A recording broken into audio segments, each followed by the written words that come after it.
gusto ko mag-loan, kaso hindi pasok yung income ko dun sa required income na hinihingi ni Pag-ibig. Paano po yun? Okay. So, yung tax. So, gano'n naman tayo eh. So, again, yun, may tanong tayo dito. So, paano pag gusto ko mag-loan, kaso, problema ko is, hindi pasok yung income ko dun sa required income na hinihingi ni Pag-ibig. Paano po yun? Okay. Good question.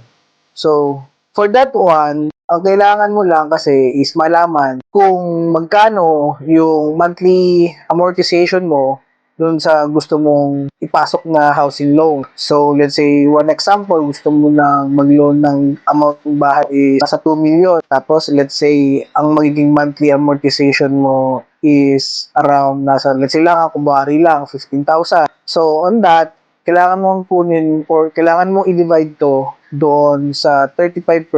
Ibig sabihin, ano yung divided by 35%, and then yung lalabas nun, yun yung magiging required income mo. Ibig sabihin, at 35% ng kabuuang sahod mo, pwede mo siyang i-bayad through housing loan. What Pag-ibig is trying to do is, kahit man gumastos ka ng 35% ng sahod mo pambayad ng bahay, yung 70% na matitira or 65% is pwede ka nang magmabuhay, like pagkain and everything. So, ayun. So, hopefully, sana nasagot ko ulit yung isang mga katanungan.